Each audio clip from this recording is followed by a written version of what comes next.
Teknologi rumah tangga, standard kandungan, artikel jahitan, standard pembelajaran, mengira dan membuat anggaran kos bahan bagi menghasilkan artikel jahitan dan menghasilkan artikel jahitan secara sistematik dan menggunakan bahan serta alatan yang sesuai.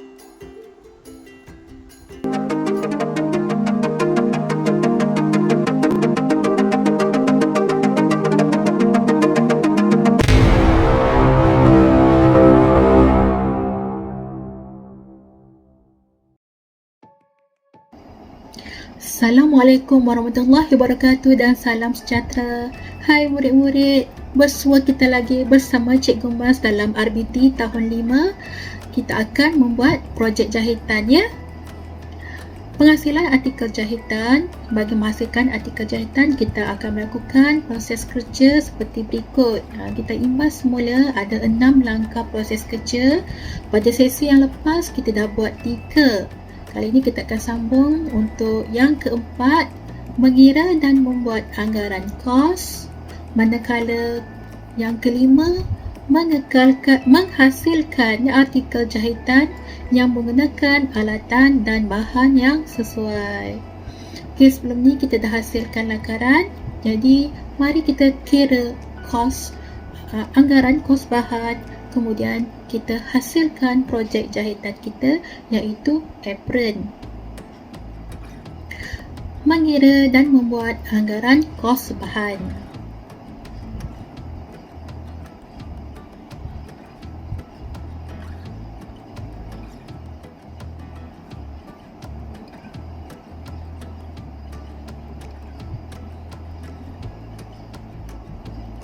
Alat dan bahan yang akan digunakan untuk menghasilkan apron ialah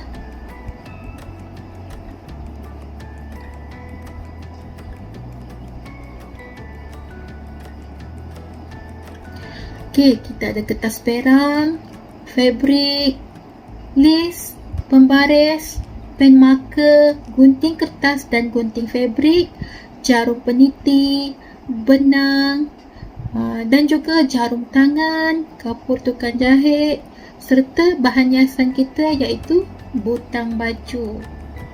Jadi alatan dan bahan ni bergantung kepada lakaran yang telah murid lakukan.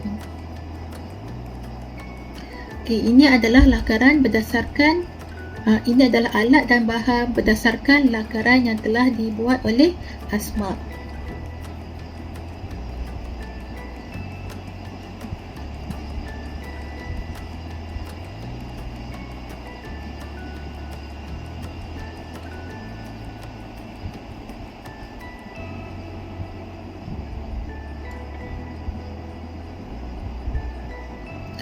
Okey, contoh pengiraan anggaran kos bahan yang akan digunakan untuk menghasilkan apron ialah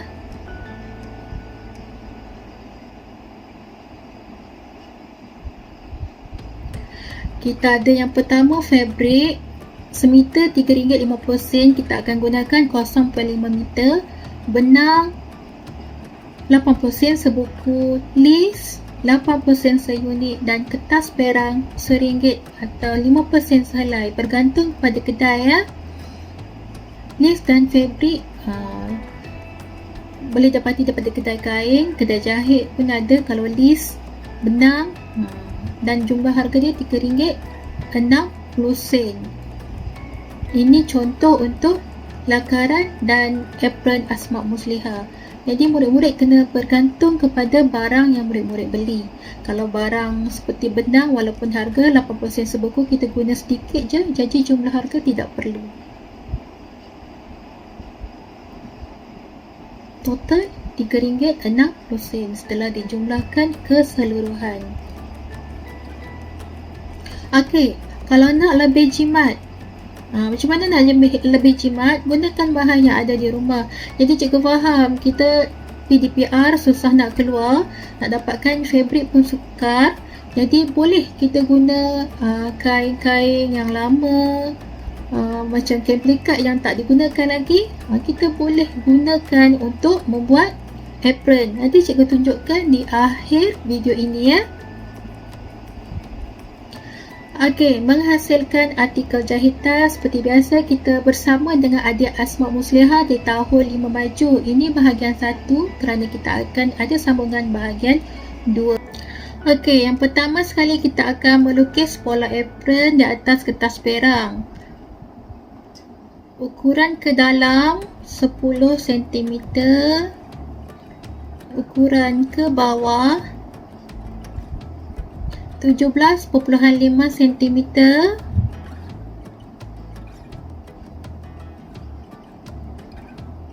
Okey, itu kemudian ukuran ke dalam ni bahagian paras lebih kurang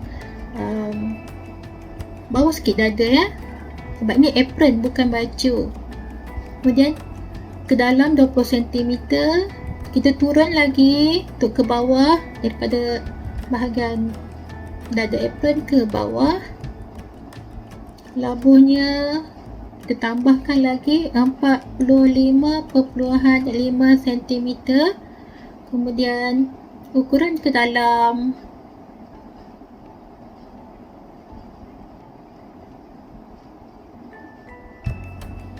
sebanyak 25 cm. Okey, kemudian kita buat tanda pada garisan yang telah kita tandakan tadi. Buat garisan lurus sahaja, tetapi di bahagian belah ketiak kita ni sebab ada pembaris siku L ni, kita boleh buat bentuk curve. Tapi kalau tak ada, murid-murid boleh buat sengit terus ataupun bentukkan curve secara manual, agak-agak saja. Okey, seterusnya kita akan menggunting pola. Sementara melihat Asma menggunting pola, cikgu ingin ingatkan atau cikgu ingin sampaikan pesanan. Selain daripada menggunakan kertas perang, murid-murid boleh juga menggunakan surat khabar lama. Boleh juga surat khabar lama untuk menggantikan pola. Kalau tak ada juga boleh guna apa-apa juga kertas. Murid-murid boleh sambung dengan selotip. Kalau ada ibu yang dah mahir, tak perlu guna kertas pola. Tapi bagi pemula untuk penjahit, perlu guna kertas pola supaya kan lebih mudah semasa kita menggunting fabrik. Okey. Untuk pola ni, ini yang asas ya, belum ditambah dengan basi. Sebab jahitan apron ini kita akan menggunakan lace. Dia tidak perlu basi. Tetapi sekiranya menggunakan kain, guna semula kain lama, kita akan meninggalkan basi. Okey, menanda lipatan kain supaya ingat bahagian mana untuk lipatan kain nanti. Menyemat pola pada fabrik, kita akan gunakan jarum peniti saja.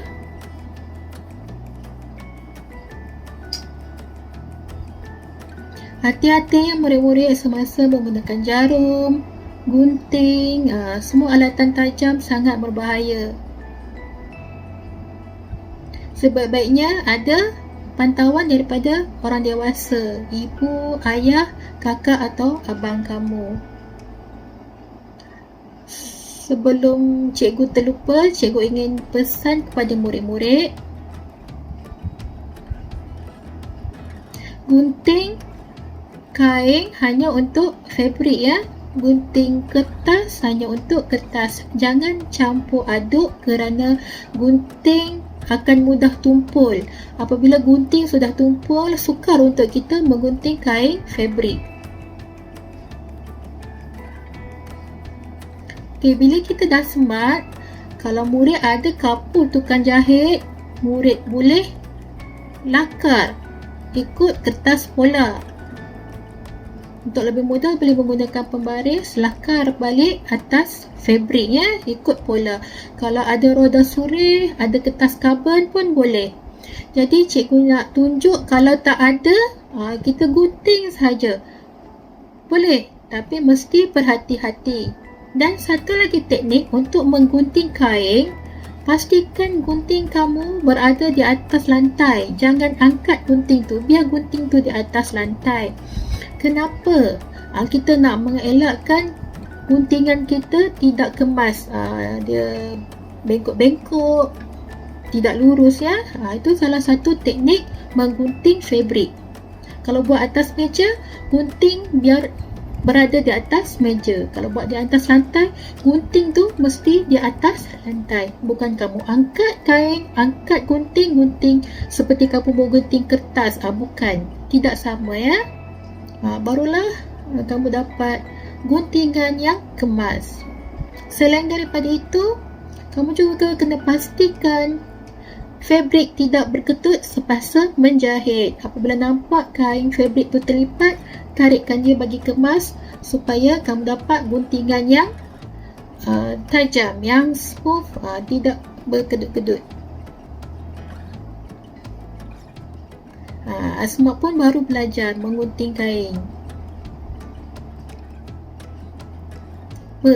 Kita bersusah-susah dahulu, bersenang-senang kemudian.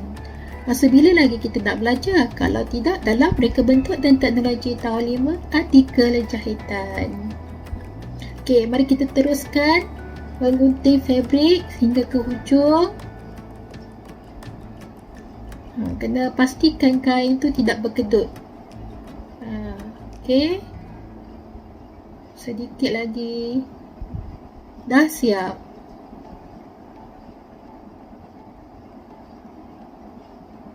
Okey, di sini cikgu nak tunjukkan cara masuk benang ke dalam jarum. Kalau murid-murid di rumah ada alat untuk masukkan benang dalam jarum, mudah. Kalau dah ada alat tu mesti mak dah tahu, boleh tunjukkan ya. Kalau tak ada, kita masukkan benang ke dalam jarum secara manual sahaja. Kalau tak pernah, memang agak sukar lah. Tapi tak apa. Kita belajar, kita berlatih. Practice makes perfect. Okey, tengok adik Asma pun baru nak belajar. Macam tadi, kalau murid-murid perasan, ukuran benang yang paling sesuai lah untuk murid ni, anggarkan daripada hujung jari sampai ke ketiak ya. Tak terlalu panjang, tidak terlalu pendek. Okey, sekarang cikgu gunakan list yang cerah untuk cikgu tunjuk pada murid, walaupun sebenarnya list yang sepatutnya adalah warna merun bersesuaian dengan fabric, corak fabric. Jadi cikgu gunakan list yang cerah supaya murid boleh nampak bagaimana nak menjahit list ke apron ya. Okey, kita akan jahitkan pada bahagian sebelah dalam fabric. Bahagian yang kelabu tu kita panggil sebelah dalam, ataupun ringkasan dia SD. SD sebelah dalam. Untuk memudahkan pemula menjahit macam murid-murid semua, cikgu cadangkan guna jarum peniti. Kalau dah mahir tak perlu. Macam Asma pun dia baru nak belajar menjahit, cikgu suruh dia sematkan dengan jarum peniti fabric. Kalau murid-murid rajin boleh buat jahitan jelujur kasar. Tapi takut dia akan ambil masa yang lama lah, sebab nak jahit jelujur kasar, kemudian nak jahit jahitan kia. Okey, mula-mula kita mulakan jahitan kia ni, kita matikan benang. Tadi Asma dah jahit 2 kali. 3 kali pun boleh ya. Cucuk dan keluarkan jarum pada lubang yang sama sebanyak 2 kali atau 3 kali baru dikemas. Kemudian masukkan jarum tu ke dalam, keluar lubang di hadapan, bukan di benang. Itu jahitan dia. Masuk belakang, keluar depan. Undur balik, masuk belakang, keluar depan. Nampak benang tu di tengah. Benang berada di tengah-tengah. Jarum dicucuk di bahagian belakang, jarum keluar di bahagian depan, benang berada di tengah-tengah. Itu jahitan kia. Sebab tu dia sangat kukuh, sebab dia sama dengan jahitan mesin, benang dia rapat-rapat. Dia ulang lagi benang ke belakang, kemudian dia pergi depan, ulang lagi ke belakang, pergi ke depan. Benang berada di tengah-tengah. Barulah jahitannya sangat-sangat kukuh. Berapa ke jarak antara satu sama lain? Okey. Jarak yang paling sesuai untuk jahitan yang kukuh ialah lebih kurang 0.5 cm. Tidak boleh terlalu besar ya. Kalau terlalu besar nanti jahitan kamu tidak kukuh. Yang ini adalah untuk murid-murid yang tiada mesin jahit di rumah. Tapi kalau murid-murid ada mesin jahit di rumah, boleh minta bantuan ibu ajarkan untuk menggunakan mesin jahit. Lebih senang, lebih cepat. Kalau tak ada, bolehlah murid buat jahitan kia. Jadi dalam tempoh seminggu ni, jahitan kia kamu jahit daripada list bahagian ketiak ya. Bahagian ketiak turun ke bawah, kemudian naik balik sampai ke bahagian ketiak. Situ je. Itu je untuk minggu ni. Bahagian atas ke leher, biarkan dahulu. Sebab list kita ada dua, yang di bawah saja. Jahitan kia turun ke bawah sampai ke bahagian ketiak. Untuk bahagian atas tinggalkan. Mungkin di bahagian atas ni apron kamu di sini. Maaf.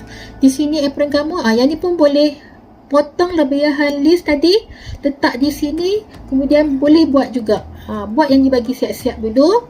Di tepi, bawah, naik atas, kemudian di bahagian atas ni. Yang maaf cikgu ya, bahagian ketiak ke bawah. Yang tu jangan biarkan. Okey, ini contoh jahitan kia bahagian atas dan bahagian bawah. Benangnya sangat rapat. Baiklah murid-murid, itu tugasan untuk kamu minggu ini. Untuk kita menghasilkan apron jahitan kia saja ya. Minggu depan cikgu akan tunjuk macam mana kamu nak kemaskan list kamu menggunakan jahitan jahitan sembat. Kalau murid yang ada mesin jahit, boleh terus menggunakan mesin jahit. Jahit di bahagian bawah ketiak. Silap, maaf cikgu, bawah ketiak ke bawah, naik atas sampai bawah ketiak sini, apron ya. Kemudian di bahagian atas apron. Okey, yang ni yang cikgu janjikan tadi. Kita nak tengok kalau menggunakan kain guna semula. Ini contohnya kain plekat Abang Asma. Kain plekat ni tak digunakan lagi sebab dia dah kecil. Jadi kain tu masih kukuh. Daripada tak digunakan, kita ubah menjadi apron. Sama juga, kita boleh gunakan pola saiz yang sama. Sematkan dulu pada fabrik. Tapi untuk yang ini kita kena ada 2 helai. Asma gunting ni dia ada 4 lipatan ya. Kain tu 2 helai. Dilipat tadi kan. Nampak bila dibuka dia ada 2 helai. Bukan 1 tapi 2. Kenapa? Sebab kita kali ni kita nak tunjuk sedikit perbezaan. Bila kita tidak menggunakan lace, kita nak elakkan daripada kain berbulu di bahagian tepi. Kita lebihkan basi. Kalau murid-murid perasan tadi Asma jahit lebihkan setengah inci daripada pola untuk dapatkan basi, sebab kita akan jahit daripada bahagian dalam, kemudian kita akan pusing. Okey, tali. Sebab kita tak ada lace, kita guna tali 3 iaitu 5 kali 55 cm. Buat 3 ya. 3. Buat 3 ya. Selepas itu kamu perlu gosok. Tengok cara Asma gosok. Mula lipat 2, kemudian lipatkan ke bahagian tengah. Sebab kita nak buat list atau tali sendiri. Jadi cikgu nak memudahkan murid-murid yang tidak dapat keluar rumah untuk ke kedai tukang jahit. Sebab kita memang PDPR duduk di rumah, boleh guna bahan yang ada di rumah, lebih menjimatkan kos. Jadi bila dah lipat tengah, kemudian lipat pula ke dalam, akhir sekali lipat kedua-duanya supaya tepi kain berada di tengah-tengah. Okey, dah siap. Jadi kita gosok ketiga-tiga tali kita tadi ya. Sebab dia nak tunjuk tali tu ada 3 ke semuanya. Okey, dah gosok ketiga-tiga tali. Sekarang macam mana kita nak kemaskan tali kita? Disebabkan 2 tali di bahagian tepi ni dia akan berada di luar, kita kena kemaskan bahagian hujung. Sebelah saja, sebelah lagi tidak perlu sebab dia akan duduk di bahagian dalam kain. Jadi yang bahagian atas tu tak perlu sebab kita dua-dua bahagian atas tu akan berada di dalam kain. Kain tadi kita akan katup ya. Di sini Asma menggunakan jahitan apa murid-murid masih ingat tak? Jahitan mula dengan huruf S, jahitan sembat. Macam mana nak jahitan sembat? Okey. Asma matikan benang dengan jahit 2-3 kali. Kemudian jarakkan sedikit ke bawah. Cucuk daripada bawah naik ke atas. Jarum tu tegak. Tapi bila kita jarakkan ke bawah, benang akan menjadi sengit. Di sini cikgu gunakan benang berwarna hitam untuk murid-murid nampak dengan lebih jelas. Ataupun kalau murid-murid nak gunakan sebagai hiasan mata jahitan, boleh guna benang yang berlainan warna. Tetapi kalau murid-murid nak sorokkan benang tu, nak sorokkan jahitan, boleh guna benang yang sama warna. Kalau nak buat hiasan, guna benang yang berlainan warna. Kalau nak sama, guna yang sama warna. Kalau tak nampak ya. Okey, nampak tadi? Cikgu cakap kita akan masukkan dalam kain. Tapi pastikan fabrik tu bahagian di dalam yang kita katuk tu luar-luar. Yang di atas ni yang kamu nampak ni adalah bahagian dalam, bahagian yang berwarna kelabu. Masukkan tali. Tadi Asma letak jarak 2 inci dari tepi ya. Tepi kanan 2 inci, tepi kiri 2 inci. Kemudian turun ke bawah 5 inci. Cikgu ingatkan sekali lagi, ini bahagian luar, bahagian kain yang kelabu. Kita akan terbalikkan kain. Yang bahagian cantik tu akan menjadi di bahagian luar. Ini bahagian dalam. SD sebelah dalam, jadi luar-luar bercantum di tengah. Ini bahagian dalam. Kita gunting, kita jahit ya. Macam Asma tunjuk tadi, jahit macam tu. Okeylah. Itu saja. Terima kasih. Cikgu harap murid faham. Kalau tak faham boleh ulang balik video ini. Dan kalau tak faham juga boleh komen di bahagian bawah. Terima kasih daripada cikgu kerana murid-murid telah subscribe cikgu. Dan cikgu ingin kongsikan berita gembira. Cikgu telah pun mencapai 1000 subscribers apabila video ini ditayangkan. Terima kasih banyak-banyak. Cikgu sayang kamu semua. Bye.